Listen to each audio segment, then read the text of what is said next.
Hello. तो हम पढ़ रहे थे क्लास नाइन्थ के चैप्टर नंबर 1 हमने कर लिया था, जिसका नाम है number system. Chapter 2 polynomials. Chapter 3 कर लिया कोऑर्डिनेट ज्योमेट्री। अब चैप्टर नंबर 4 जिसका नाम क्या है, linear equation in two variables. Linear equation in one variable हमने पहले पढ़ा, अब टू वेरिएबल्स पढ़ेंगे।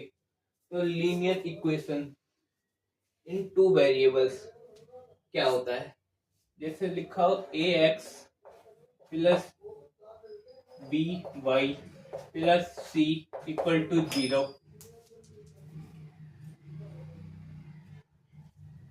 Equal to 0। ठीक है।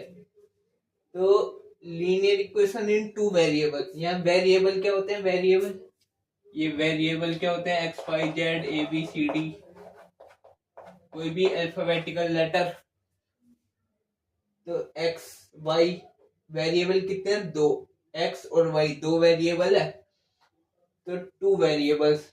लीनियर इक्वेशन क्या होती है, जिसमें डिग्री डिग्री पता है ना क्या होती है, हमने पोलिनोमियल में भी पढ़ा था डिग्री के बारे में। डिग्री क्या होती है, हाईएस्ट पावर। किसकी, हाईएस्ट पावर ऑफ वेरिएबल की।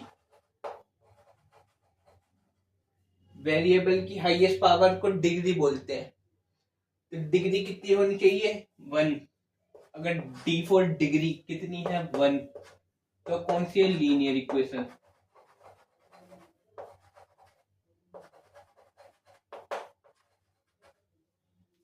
तो यहाँ पे देखो डिग्री, वेरिएबल की डिग्री कितनी है, यहाँ पे कुछ ही नहीं है, तो मतलब 1 है, यहाँ भी 1 है। हाईएस्ट पावर वेरिएबल की डिग्री कितनी है, 1, तो ये लीनियर इक्वेशन है। तो बन गया linear equation in two variable. ठीक है। अब इसमें linear equation in two variable में ए और b, a and b zero नहीं होने चाहिए कभी भी। अगर मान लो ए जीरो हुआ, तो ए को अगर मान लो इफ ए जीरो है, कितना, जीरो, तो A into X, zero into X plus B Y plus C equal to 0। तो ये तो 0 हो गया, 0 मल्टीप्लाई एक्स 0, बचा कितना, बी वाई प्लस सी। तो वेरिएबल तो यहाँ पे एक ही रह गया, वाई।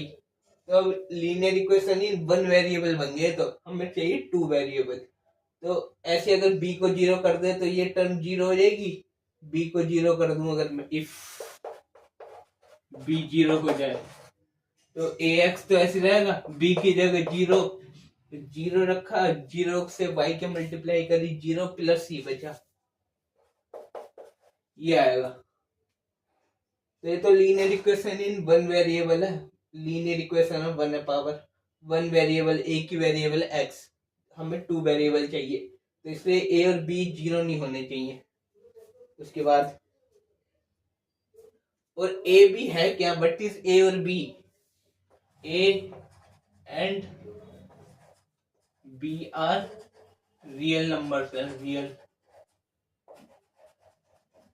नंबर। ए और बी रियल नंबर्स होने चाहिए।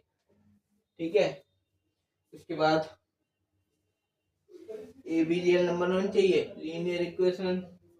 अच्छा, जो linear equation in one variable है, जैसे ये आई A x plus C equal to 0। मान लो linear equation in one variable है, वन वेरिएबल, ए 1 है, ए की जगह 2 है, एक्स की जगह, सी की जगह 3 है, तो यहाँ से x की वैल्यू कितनी आई, 2x कितना आया, प्लस का 3 इक्वल का उधर जाके माइनस का 3, x की वैल्यू कितनी आई, -3। ये 2 इधर डिवाइड में चला जाएगा, यहाँ मल्टीप्लाई होते इधर आके डिवाइड हो गया, तो x की -3/2 आई। हम कुछ भी रखते, linear equation in one variable में हमेशा ओनली वन सॉल्यूशन होगा, वन।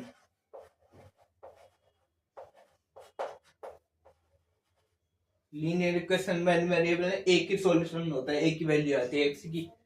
और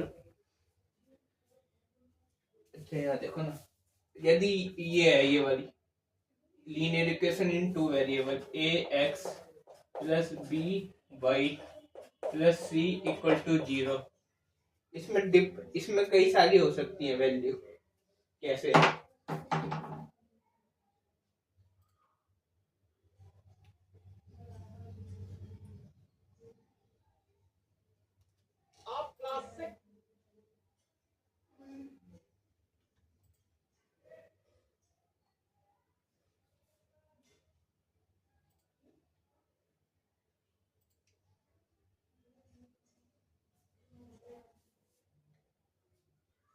जैसे ए की जगह मान लो 2 हो, 2x, बी की जगह मान लो 3 हो, सी की जगह मान लो 1 हो, इक्वल टू 0। तो यहाँ पे x और y की कई सारी वैल्यू निकल सकती है। कैसे? देखो,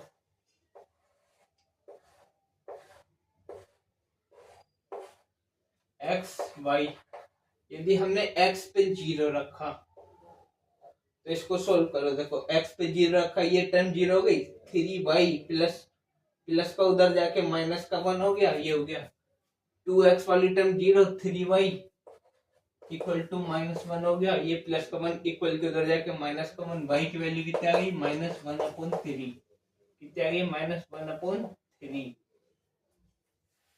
यदि हमने y का मान 1 रख लिया, तो y का 1 रखा तो 3 1 जा 3, तो 2x प्लस 3 1 जा 3 प्लस 1 4 इक्वल टू 0।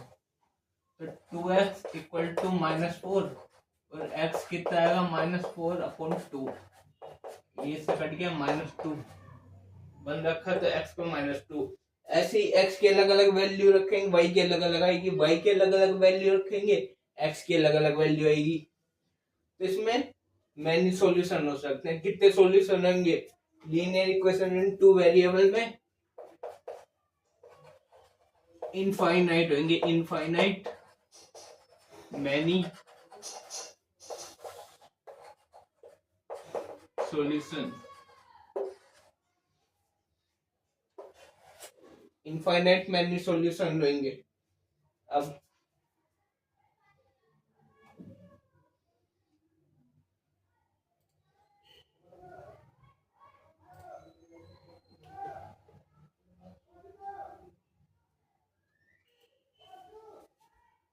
बस इंट्रोडक्शन में इतना ही था। अब हम नेक्स्ट वीडियो में करेंगे इसके एग्जांपल्स।